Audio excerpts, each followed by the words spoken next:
Hey, what's going on, guys? Welcome back to another episode of Reacts. Got Cole from GBRS in the house. Thanks for joining me, man. Thanks for having me. This is gonna be fun because I get to see a lot of making fun of you. Is gonna be entertaining.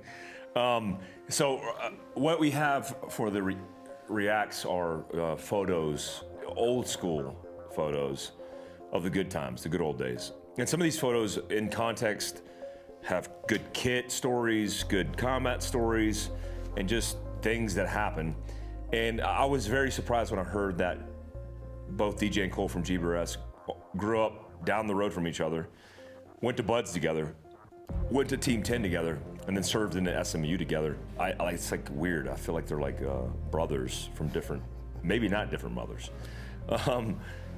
This is a picture. Tell me about this picture, Cole. Where's this at? Where are you at? So it's 2006. We're in Hawthorne, Nevada. Hawthorne, Fallon. Yeah. What are you guys doing? Mobility, kind of mobility warfare. The 2-3 day camping trips.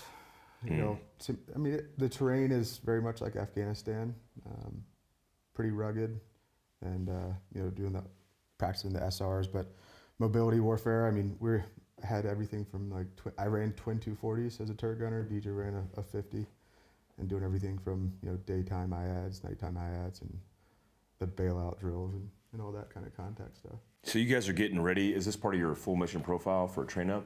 Yeah, that was right before we deployed. So we're on an 18-month cycle then. So it was kind of the last 6 months that we started doing specialty training and working up to the deployment.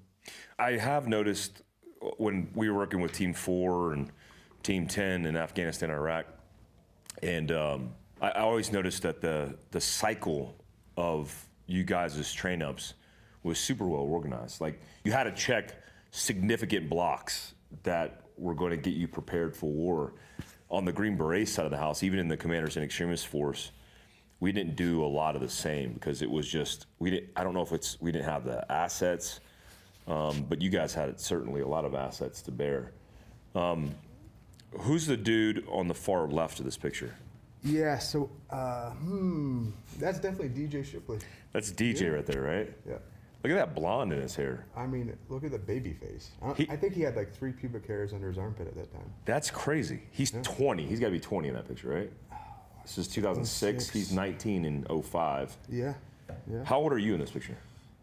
21. Oh my God. 6, 22 maybe? Yeah, maybe 22.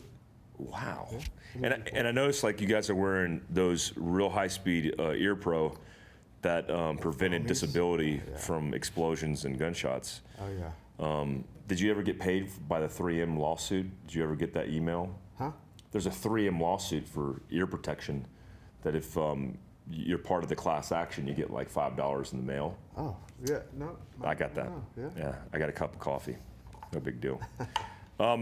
What is your role? One thing I noticed about you, you're in the middle. What's up your hair? That's awesome. Yeah, that was one of those mistakes that you kind of learn the hard way. You want to fight your platoon chief. He really didn't like my sideburns. No issues with my beard, and the only reason DJ doesn't have a beard, because he can't grow. And the other guy, other guy's Asian, Is that guy Asian on the far right? Yeah. Yeah. And DJ couldn't grow a beard, so he was okay with us growing beards, but he didn't like my sideburns. Wow. Yeah. Yep. So I took my sideburns off and created a mohawk. I like that. What I love about that is the head is precancerous because it's so pale, but it's not fully tanned to your face yet. And you're wearing a whole bunch of cool kit, and this is the days of, that looks like Eagle. Is that Eagle armor or Eagle kits? Yeah, there's Eagle. It's that whole big bag of shit, right? Yeah, that was that quick release kit that Kimball, if you pulled it in the middle, it would all come apart. It dumps the whole, yeah. My favorite was when dudes did that to each other. These were the original placards, what would you call it, are popular these days with placards. It was a mixture of soft armor that may or may not have been cut down with hard armor that we've taped around so the plate didn't sink. And we had there was H gear, but wrapped in H gear and Velcro and a placard so it didn't flap around. I have some bungee sewn on those front mag flaps to hold chem lights. Wow. The old push-to-talks. Like, I think it's an Invisio. There's like the old swimmer headset. Yeah. Yeah. And those helmets, you guys at least had the cool mounts, but we all had the shitty Mitch Kevlar. Oh yeah, the full ear ones. Yeah, because you couldn't get. I mean, it was just horrible. You couldn't get Peltors underneath them. No, those were the old Peltors too. Give you a headache. Yeah, they crush your head. Yeah. And then I'm noticing that. Are you wearing a chest rig on top of all that, or is that part of your body armor? No, so I'm wearing a chest rig on top of all that. So remember back in the day, you just have a plate carrier. Yeah. Hold your soft and hard armor. Yeah, like the PSD stuff. Yeah. Yeah. So it was that, and then we had some Velcro kind of sewn on. DJ has kind of his modified version. We were sewing it back in the day. Had Velcro. So and then we had quick disconnect clips. That basically we ran off the chest or the shoulder straps down, so we could click it in, and then the old school like around the waist, and right under your armpits, so that would all click around too. Yeah. And we were just sewing stuff on there, and I got some crash pouches. That guy's running mag pouches on his chest. I had them on that side right there. Yep. Like you see that old push to talk and Horrible setups comparatively. look at that old school camo pattern too. I know. Well, see, that's a lot of people don't know about the DCUs, and if you wore DCUs, then that's truly old school, because this is before we wore shirts tied into DCUs. And if you've never been uncomfortable just do that, because take armor on top of what's like a blanket, because the DCU uniform was so thick. But it was definitely durable. I mean, it was a durable uniform. How did this train up go in preparing you for combat for your 06 trip? Really good. Where'd you go in 06? Well, so 05 we were in Baghdad, kind of all over there. 07 was Fallujah. And that's kind of where we had our first introduction to partner force, but it was a lot of mobility, which mobility, land warfare, kind of movement in rural and city areas. But I mean, you train for the worst, plan for the best. And Was it a good rotation though in 07 in Fallujah? It was busy. I mean, there was a couple gunfights. DJ got shot in the plates. That was when Redmond got shot as well, and a bunch of those guys got shot. Which I don't know if it's broken yet, but Wait, was it 07? Were you in an SMU? nope. You're still in 10. Yeah, I augmented the command in 08. Then we did another deployment in 09, and then switched in 10. Wow. But, So you guys had a lot of experience prior to going over.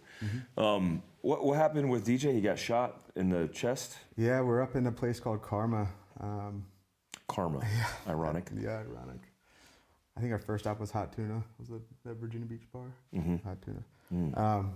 But yeah, hit this one spot, and DJ was coming up the stairs, and this guy ran at him with a 45 and hit him right in the place. Had the old HK, those real steel heavy mags. Yeah. Caught that.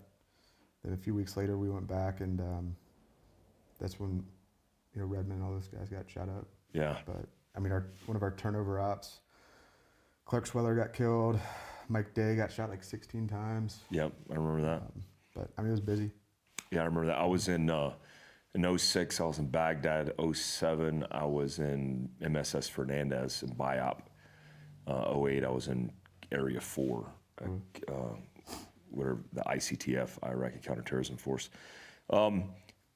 Reflecting back on this with all the experiences that you had post, would you change anything about these days? Were you young and dumb and figuring it out, or did you feel like you had your shit together? It ebbs and flows. You feel like you get your shit together on the first deployment, like, all right. No, I mean, the whole new guy thing. I mean, we were sponges, consistently learning. Everything was changing. I mean, look at gear from, 06 to what it was in 07 and 08, and how everything evolved. I mean, Changed it rapidly. was so fast paced. Yeah. Even tactics back then, by what they evolved into and what they are current day. I wouldn't change it for the world, though. Yeah. It was awesome. Yeah, it was a good time, man. I think I've been literally standing right there in that picture, because I did that mobility training course outside of Hawthorne. Man, what a ride! And these pictures with that kit and seeing you guys as young faces, it brings me back too, man. I miss all those days. Whatever happened to the dude on the far right? he actually became a PA. So perfect story from last night when that guy was asking about, he wanted to become a medic. So 18 Delta SEAL, and now became a PA, and he might have moved on to get his doctorate, but he's still in now. Yeah. Military PA. Mm-hmm. Yeah, I got a lot of stories about those guys that were medics and who got all that experience in the prime of the GWAT, becoming PAs and docs. Like my old cell leader on my team became a doctor. I'm like, what? Yeah. Such a cool field. What was your primary role in this team or in this platoon? I ran comms, JTAC, but I mean, we were the E5 Mafia. Mm. Both you and DJ are E5s at this time? Mm-hmm. That's so badass. But yeah, I mean, comms and JTAC running that. And DJ was one of the lead breachers. Yeah, because you guys have specialties in your platoon that you focus on, right? Mm-hmm. What are the specialties? Sniper, breacher, comms are kind of top three, and then from there it spider webs out on lead nav, intel, especially. I mean, the target SSE, tactical questioning.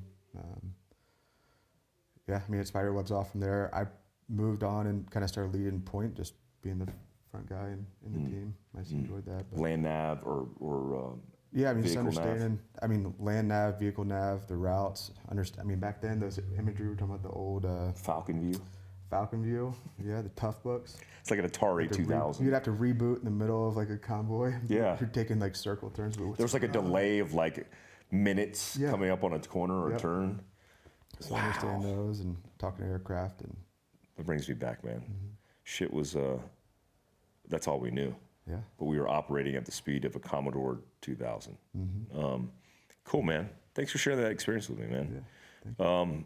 I love seeing you guys together too. That's cool how you guys have come this far and are still tied at the waist. That's awesome. Yeah. Yeah. You guys ever do any weird stuff together? Yeah, I mean, that's probably for a different podcast or story. We'll put that on Patreon behind the paywall. Mm-hmm. It's like, that's like a $10,000 entry point right there. Oh yeah, we have plenty of stories for sure. And pictures. I've seen a couple. Yeah. Luckily we didn't have really cell phones back then. Yeah, they're all pixelated. Yep. It's weird. Yeah. All right, guys, till next time. Hey, check out the links below. Make sure you subscribe. If you want to subscribe to the GBRS's Patreon, that link is below as well. Advised to do that. Even got some bonus content that I'll be dropping on there. Maybe, we'll see. As well as all of the channels. Subscribe and hit the notification tab. And leave us our feedback below. We do these things often because of your feedback and staying engaged. Yeah, I think that's it, man. You got anything? Nope. Thank you, guys. Appreciate it. Thank you. Yeah. It's an awesome experience in collaborating Army and Navy. It's fun, especially post-military. It was fun on active duty. I did a lot of joint ops with you guys, and it's just cool. Cool. Till next time. Peace out, guys. See you.